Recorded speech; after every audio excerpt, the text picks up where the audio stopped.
Hi, Diandrio. Hi, Kia. How are you doing? I'm very well, thank you. I hope you're doing good. I'm trying, honestly, I'm trying. So yes, thank you so much for agreeing to be part of Project Diversity. It's honestly something that's very close to my heart. I always tell Mm. my friends that there's a difference between accommodating and including people. You understand? Yes, Because I honestly feel like if you saying that you want to accommodate me, you're basically saying that you're only doing it because I told you to do it. But if you are including me, you are doing it because you want to actually see this as a problem and want to address it, you know. So I'm yeah, hoping yeah. that Project Diversity does reach people, people do actually learn something and they have some sort of paradigm shift. Now they are more open to learning about issues affecting the LGBTQIA plus community. So Yeah. to begin, I'm just gonna ask you to just tell us, tell me more about yourself. You can introduce yourself Okay. from the beginning. Okay. Yes, yes. Thank you very much for having me. Thank you very much, and thank you for our viewers who are tuning in. I think the project diversity is it's so much needed, not just in the LGBTQ community, but amongst ourselves. This younger sort of generation in our country. The post-born frees that are Mhm. not born free, but we still take ownership of our country. And of ourselves and our communities. Um, you know, I really appreciate you doing this, for example. And the first thing I thought when you talk about project diversity is, diversity without uniformity. That's so important because in that way we deal away with this tolerating thing and we deal away with our complete differences, but without, narrowing it down or without overemphasizing the differences, simply acknowledging that I am what I am and I bring to the table more than what you have. And in that way, we have a lot of diversity, but still a lot of power in its own essence. So yeah, man. I'm currently a law student at the Northwest University. I did my previous degree in psychology and sociology. So that's just a beautiful with the power of the individual psychology, the societal sociology, Mm. and then what happens with us when we in interaction with that. I'm very much interested in doing that to see where the intersection of the individual meets the society and the society meets the individual. It's an amazing thing that happens Mm. once one can view that.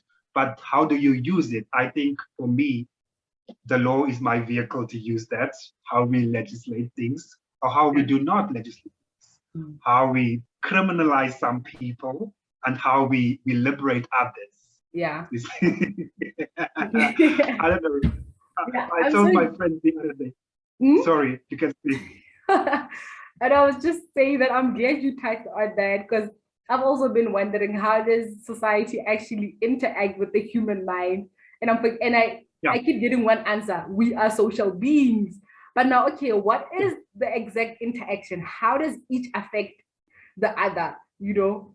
So yeah. Yeah, it's a um, beautiful thing that happens. I think it's really beautiful. yeah, it is. So yeah, talking about sociology, what is your opinion on the view on family in current society? Do you think it is now more diverse and accepting of the LGBTQIA plus community, or we're still stagnant, especially considering Yeah, the laws considering the laws. in our country? Do you think it's more accepting or diverse? Yeah, yeah, I hear you. I hear you. Our laws, I'm sorry to say, but more so create a certain elite.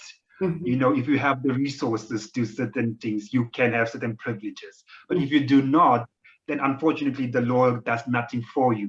Mhm. Um, and I mean, we see this in crimes or in our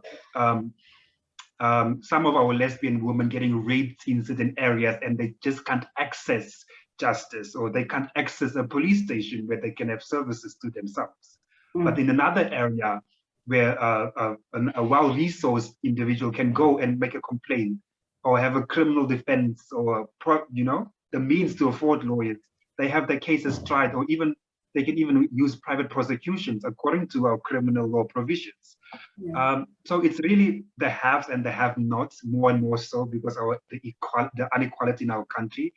But also, I mean, Kia, look at us in South Africa and look at our neighbors in Zimbabwe or in Angola. I think we are the privileged ones. Yeah, that's very true. I mean, I mean, we are here. I mean, sometimes I just enjoy the beauty of being able to walk around wherever I go. I still sometimes face some biases or some negativities, but my life isn't threatened immediately in this country in general. Some areas here, depending on the time. But yeah, I think the laws with regards to family and family provisions is really widening. Family law provisions are growing, and even LGBTQ parents, queer parenting, it's happening. yeah. Don't Yeah, you think so?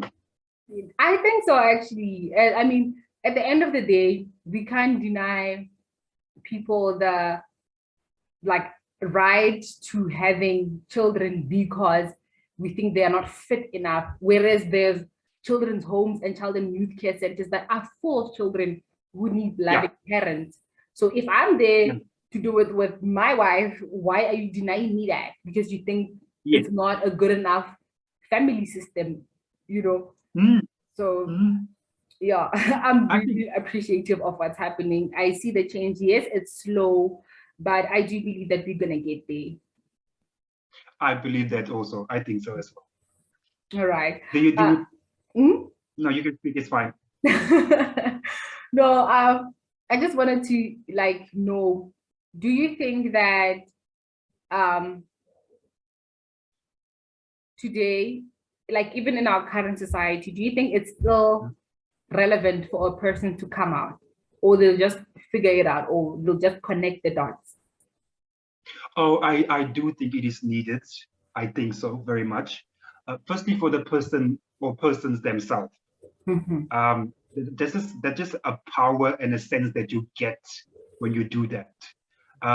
However, we as the queer community we might be the demonstrators of this, but I think everybody has a coming out. Everybody, despite your sexuality or your gender, there's just some time in your life where you realize this is not who I am or who I am going to continue to be.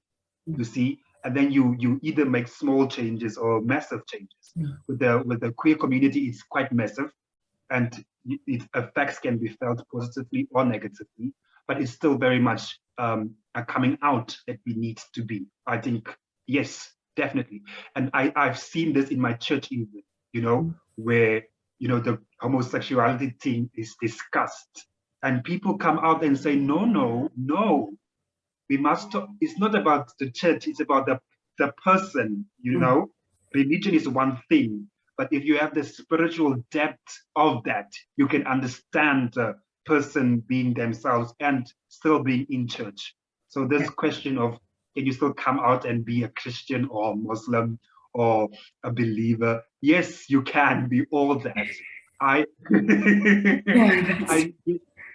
In Port, I'm at a church with a lesbian preacher. So, and back at home, I attend a straight church. We do not have queer preachers, but I'm still my full self in church. Yeah. I think so. So by all means, I think so, yes. Okay, yeah.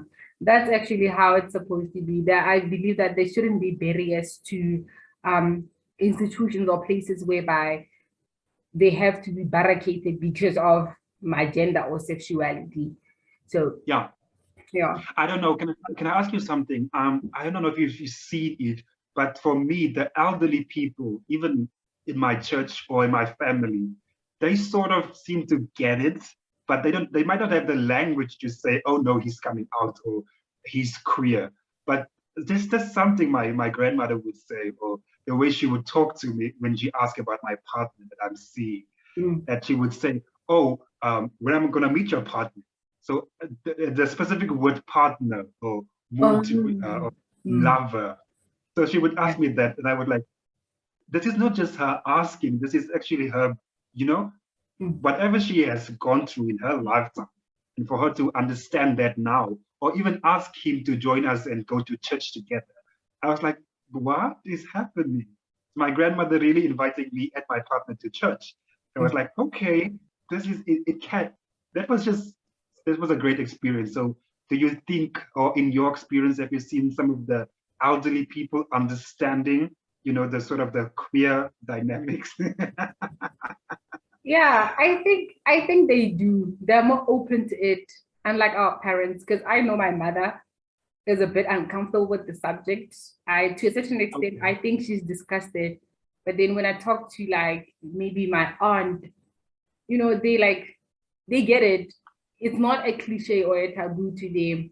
Like even my late Oh, grandmother, she didn't like make me feel some type of way. It's like from a young age, she knew, like there was certain, I remember like every time when I would visit her, she'd be like, be careful, don't allow these type of boys to like bully you or something. Because at the end of the day, I was always the masculine female in my family. You understand? So she yeah, knew, so she knew in a heteronormative society, there's always going to be somebody that will try to make me feel like I'm a freak of nature, or like make me feel bad for not being like other girls. You understand? So she understood. would always try and protect me. If I don't feel like going to the shop because of those particular boys, she'd be like, no, it's fine. Just be with me. It's fine. I'm here. So I think Okay. they're open to it. Yeah, they're very understanding. Mhm. Yeah. Yeah, great. Okay, so yeah. The other thing that I would like to ask you is, did you like come out to your family? Did you sit them down, or they just saw it along the way and then they asked you? And how was it? Like the whole experience? You can just tell us a full story on it. Yeah, yeah, yeah. I did with my mother and my father. Um, it wasn't a good experience. It was not well received. We came from church, and being a teenager and being in my moods. I was in my moods as a teenager, and church was a very important thing, and still remains in my family. Um, and so we go to church from Monday to Sunday, actually. Throughout the week, there's different activities, and Yeah. then I'm required to participate in them. And I liked it, I must admit. I still to this day I have a great love for the religious activities and rituals in church. So we came from church the evening, and I just wasn't up to it anymore. I didn't feel comfortable in my body at the church at the time and all that. So we sat down. A mother always notice. I mean, mothers are just so phenomenal. They just do. And I have a phenomenal mother, one of them. So she noticed throughout the day that something was up with me, but I just ignored her or tried to ignore her. But then that evening, she wasn't up to it anymore. She wasn't going to take it anymore. So she just flat out asked me, "What's going on? Is something wrong with me? What happened? Did somebody say something to me? What happened?" So I just told her, "No, nothing's wrong, but I do want to talk about something." So I told her that I am same gender loving, Mm. and she was like, "What do you mean? What does that mean?" My father was quiet. He didn't say a word. So I told her that basically that means I'm never ever gonna marry or have children with a female in my life. Um, and I'm attracted to men. And they were both quiet. And she was like, okay, but that's horrible. What is that gonna mean? Are you gonna be safe? Are you gonna live a safe life? Are you going to be in danger? So she had all these questions about my safety, my physical safety, my emotional safety, and also my sex practices. She was like, what does this mean? So are you dating a man right now? Are you in a relationship with another man? So I was like, no, I'm not at this point in time, but I will be. So she asked me about my sexual practices. Do I know what safe sex is? Am I going to practice safe sex? Um, And I was like, yeah, I don't know. What do you mean? I didn't know. So she said, like, are you going to use protection? What about AIDS? AIDS was a very big concern for her. So I was like, okay, understandably. So we had a whole conversation about safe sex practices.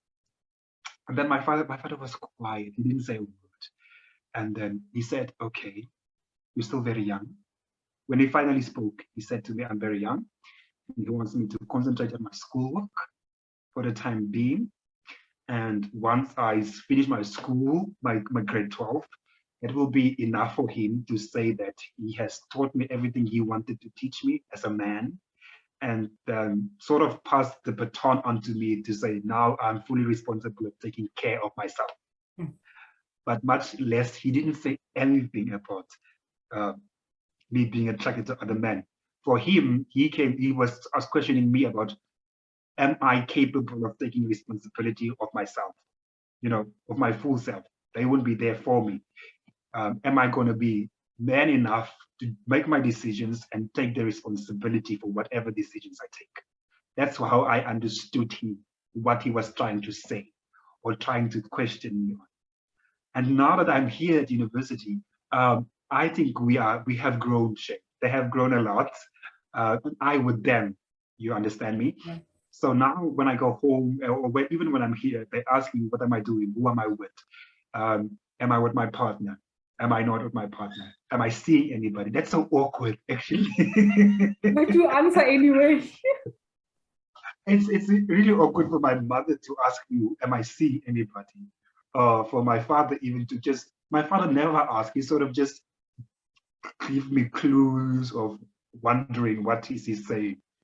But when I go, of course, when I go home, they ask me, are you doing well? Do you have friends there in Portugal? That sort of thing. So I think they are better now. But I must say, the thing my mother told me was just that afterwards, after all that, was just that being afraid of what's going to happen to her child, and am I going to be safe? Basically, that was her question, or the way she feared for me. How am I going to be? So that was my coming out experience with Yeah. my parents. I have an elderly brother, and he's quite cool. He checks in, we talk. But yeah, that was it for me. Okay. That's actually a nice coming out story, I think, because I mean, they were both there. Nobody left the room. Nobody had a tantrum. Nobody tried to Yeah, beat you up. Nobody insulted you. So, yeah, big ups to your parents. And I do believe, like you said, over the years, they have grown, So that's yeah. really But amazing. I think for them, it's a religious thing. Even Mm, today, it's a mm, religious thing. So they can't understand me questioning the Bible or the teachings of the Bible. To them, it's a taboo. You do not question the word of God. mm, So even these days, my mother would ask me, like it's Sunday, did you go to church? For her, I'm safe if I go to church. For my father, I'm safe as long as I pray. So for mm, them, it's sort of a protection, the religious practices. But for me, it's sort of a questioning, like, is this really truthful? Am I, as the religious text says, according to Christianity, a sin or an abomination? And what I want to say about that, it was the teachings of Dr. Maya Angelou. mm, When I read her work, there was this question where she says that, can you deny me God? I mean, what human being has the power to deny another human being the power, the serenity, and the importance of God? No matter what God it is, no matter what religion it is, nobody can deny me God. So when I understood that, I'm like, I can worship the Christian God in every way I choose to, in accordance to my understanding of it. But I also allow, understanding for other people. It's their understanding. If they think I can't do that, if they think I'm an abomination, or I'm a sin, or whatever the case may be, mm, that's their understanding. I don't owe them an obligation to explain myself, and I don't require them to explain themselves to me. If they want to have the conversation, we can have it. but it's not an anti or against or for conversation. It's simply your understanding of it is this way and mine is this way. I'm not convincing you, and I don't need you to convince me either way. I'm living my understanding and you do yours. I think so. Does it make sense? It does make sense. I believe we share the same view. I'm always like telling people, like, at the end of the day, if heaven exists, it's there. I don't believe that my God can make me only to turn around to shun me. It does not make sense to me. Yeah. I didn't ask to be like that. The same way I didn't choose my race. The same way I didn't choose to come out with, you know, an eye disability. I didn't. I feel things like that. Yes. So I never want to engage in a public dialogue with somebody to like whereby like I'm fighting and saying that no, the Bible says this and I'm this. I never do that. I never put myself in such a position. Because it always gets ugly, and then people start blocking you. We start.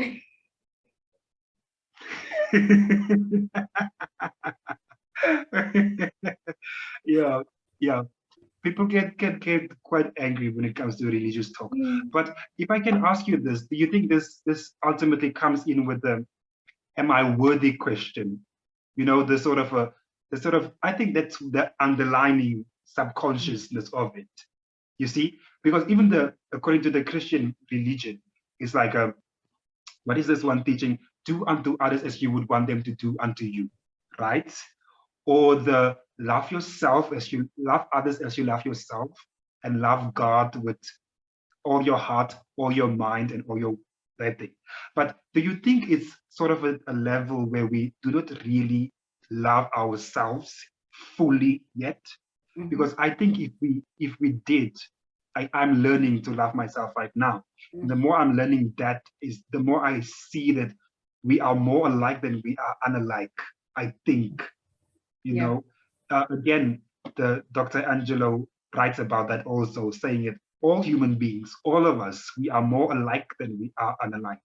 I mean, we all want some place to party sometime, you know, we all want to have safety in some way and practice emotional vulnerability to somebody you can say, I love, or you can trust who loves you back in return. And if you have ever been in love or love somebody now, why wouldn't you want somebody else to experience that? I mean, to be loved is it's such a great thing, man. It's such a phenomenal thing. So I don't understand that. If I can love somebody in that way, I would want everybody to experience that love. That's true. Because I also like I think I read this other blog or what is an article, and this psychologist is basically saying that the only reason you are homophobic is because you are scared of your own, sexual attractions or your sexual fantasies. Because at the end of the day, she was saying that.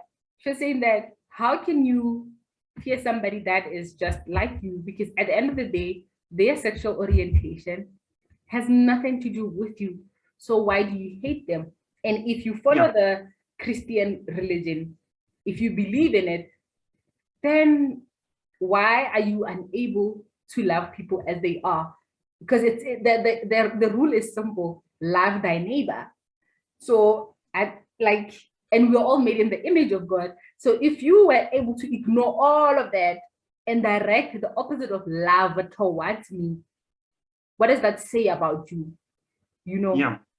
So I would like to believe what the article was saying, that you only hated me because you thought about it. You want to know what's happening behind closed doors. It's just it scares you. Yes, exactly that. The same way a straight man cannot understand that a queer woman cannot love him or doesn't find them attractive, and they fear that somehow that says something about them not being man enough or not being worthy enough. It's not about them at all. But I think if we as men could or those men could understand that, that doesn't diminish my capacity to be loved or to love somebody else. So I wouldn't have to have sex with her simply because I want to show her the pleasure of having sexual intercourse and then change that. Sex will have nothing to do with the value or the depth of love. I think so. But it's just, as you said also, but for me, for example, with my straight or heterosexual friends, male friends, you know, somehow they have to come to the table and say, or realize that my homosexuality has nothing to do with their heterosexuality. We have so much more in common than that. I mean, our interests can be the same, can be aligned, or we can be different on the different side, but still go watch a soccer match together, or still enjoy a beer together, or still talk about that girl which they like, but can't talk to because they don't have the muscle to just approach her and say, hey, I like you. Yeah, you're very right, honestly speaking, because at the end of the day, I just feel like people should stop making it seem like being gay is it's like an STD. Like, I mean, it's like an STI. Like, why are they treating it like it's something that is contagious? I can't transfer it at the end of the day. It's just who I am, you know. So just be accepting of that. You'll see you will have a peaceful life instead of making up anonymous Facebook accounts and then writing hate comments. You know, it's just that's a lot of effort. But I think our psychologists also teaches us that the projecting of that, or the what do they call that, the defense mechanism in that. It's just that.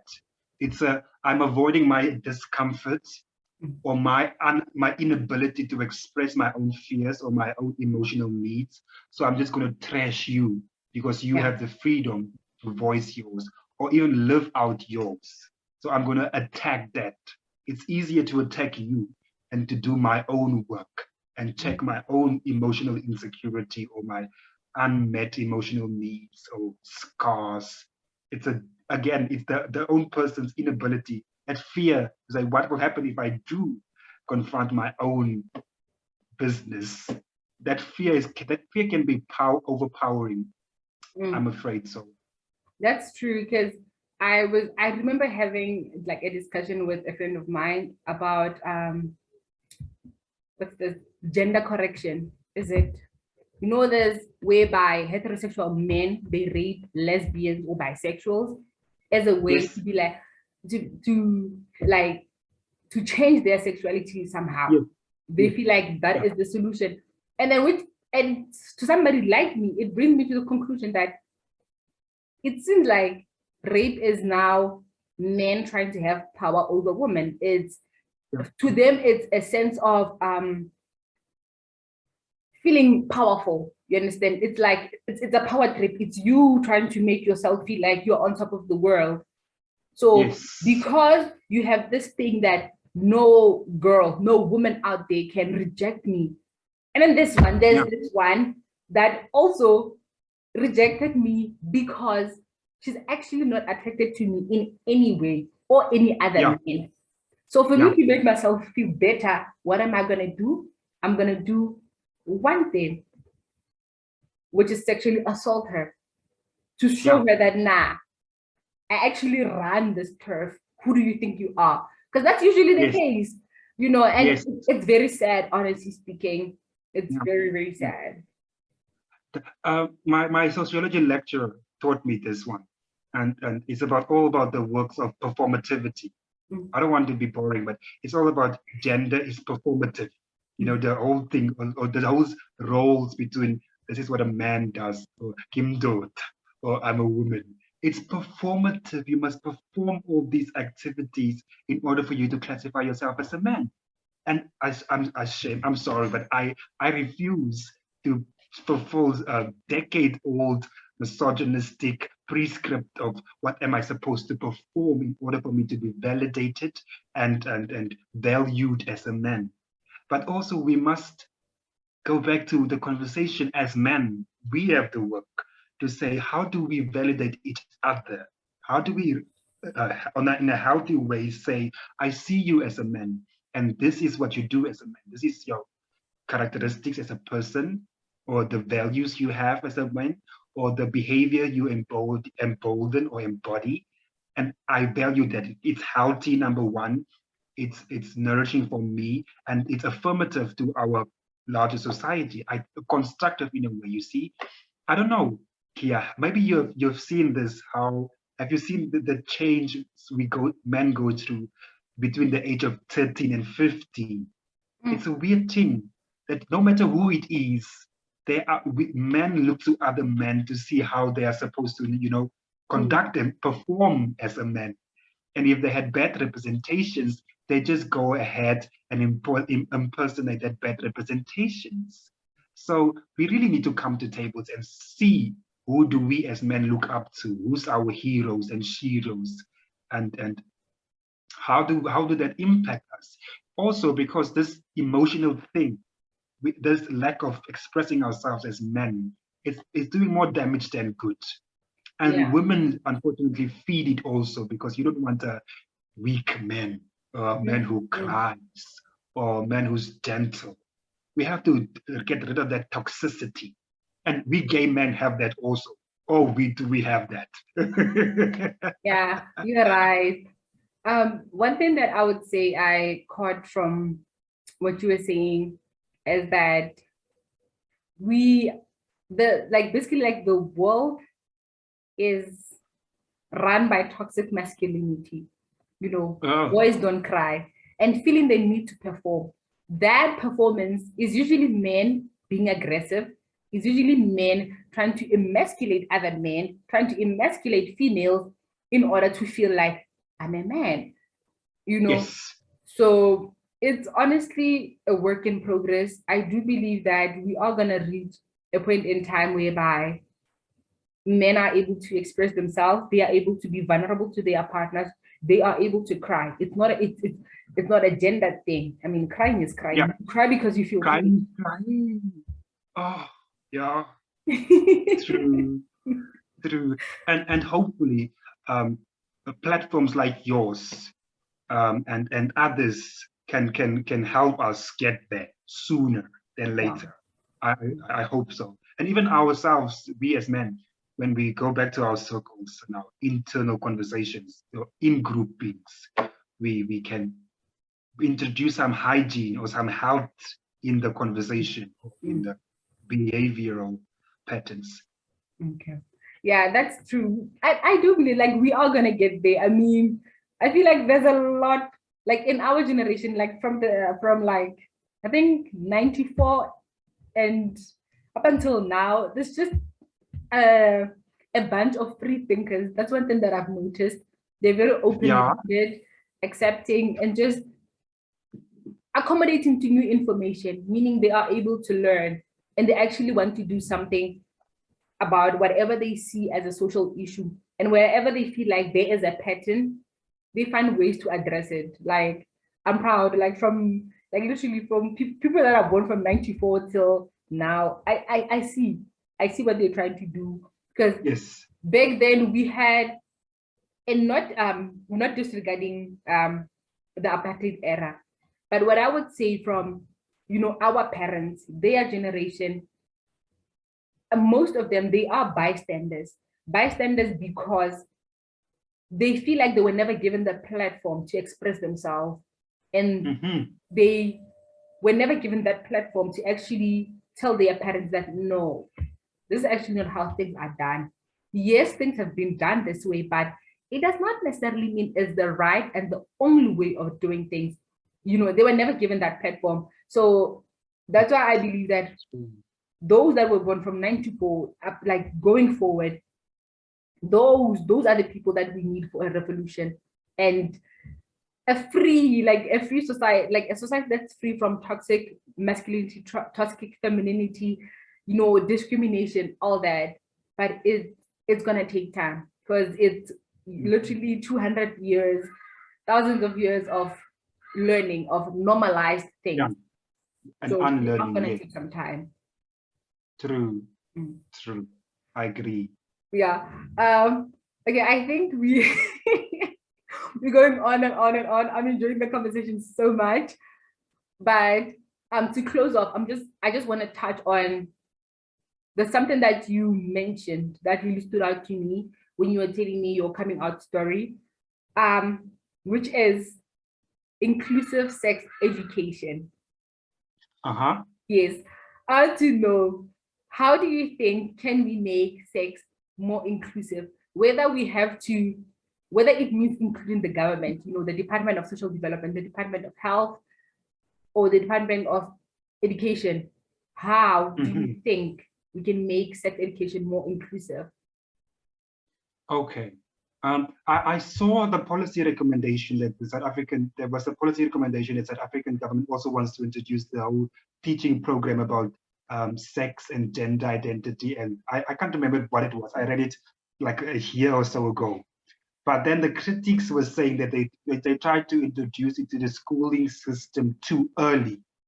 Like I think they wanted to take it to primary school learners. So the critique was that primary school learners don't even know this yet. So they tried to give it to them, introduced it into the school curriculum too early. I don't know, I haven't followed up what that curriculum suggestion or sex education in the schooling system worked with. But right now, I think it must be introduced in the school curriculum, for one, from the government side. And I think it would be a healthy transition, from grade 9 upwards, life orientation. What are we teaching there in that subject? It is long become so mundane and useless. I'm afraid to say what we teach in that subject. No, I totally agree, because at the end of the day, we now have like a spectrum of like there's kids in the classroom. You are busy telling me about, okay, sex as a grade 9. And then because I am a gay person and I'm attracted to the same gender, I don't know. I'm trying to relate, but I can't. I can't. So I think it is really important for our government or our education system to make more efforts to make sex education very much inclusive.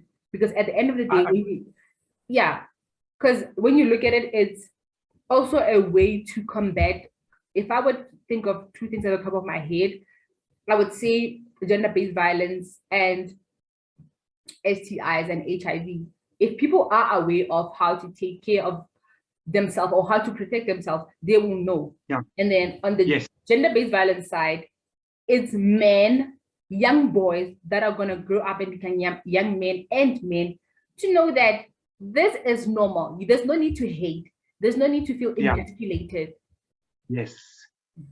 I just want to add one last thing. I don't think they can do it alone.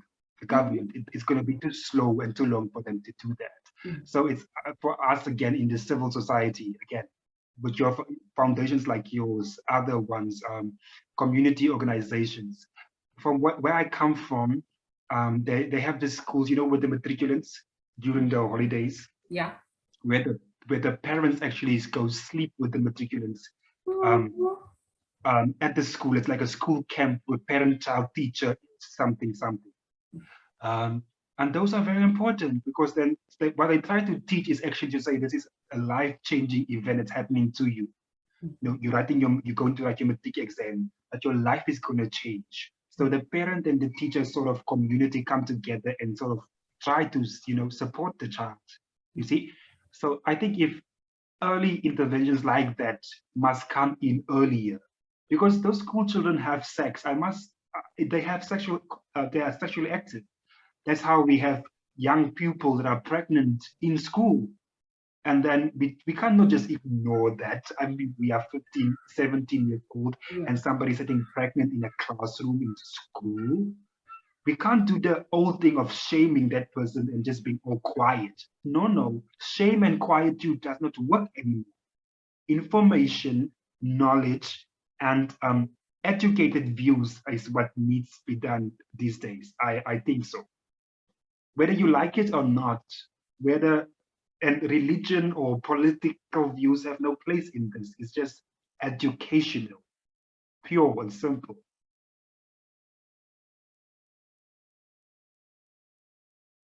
Sorry, I was muted. I saw that. Yeah, I do agree with heard you. me, right? Honestly speaking, change needs a team. It has to be collaborative work. And it is through schools, parents, communities, even churches, youth, development centers, all those things, the government, they have to come together. They have to see it as a problem for it to actually be addressed in an effective manner. Because if just one aspect of society focuses on it, it's like, it means now the rest of the population doesn't think it's a problem, or they feel like it doesn't affect them, of which it does, because at the end of the day, all of these issues in society, they are interconnected. You will get poverty, there's teenage pregnancy, there is HIV. That's where you get your youth involved, getting involved in dangerous sexual activities in order to get money, and then you get, there's just a lot. It's just a lot. Yeah, I think we're touching on a subject that's very close to my heart, so I think we should just end here. Literally, like I did in my third year, we had to do a program. Oh, yeah, a program whereby we have to address one factor, an issue in society that we feel like needs to be addressed. And I came up with this program whereby the school should collaborate with this is an organization, Family South Africa.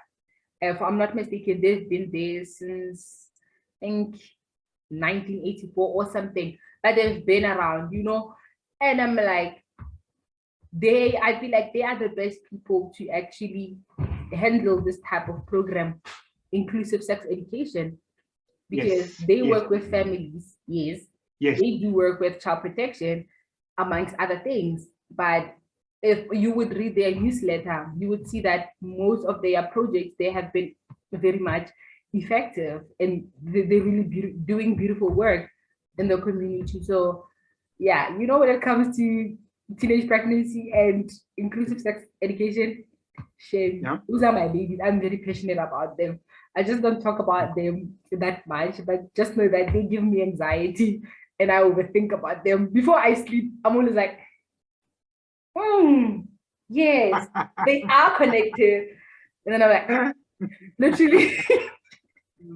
Yeah, I have mine also. Trust me, I know that. I know. Yeah. But before I close, do you have anything to add? Oh, yes. I just want to thank you again for inviting me. I think this is a great project you're doing, and we will definitely succeed in the aims of it, work by work, and say that, human beings, we are more alike than we are unalike, as that author said it. And we are also more powerful when we are together, united in our diversity, but diversity without uniformity. We are powerful beyond measure once we get that and use that. I believe we can be. And it's up to us to do that. So yeah, you are doing it already. So thank you very much for having me. Really, thank you. Yes, I'm not gonna say anything besides thank you so much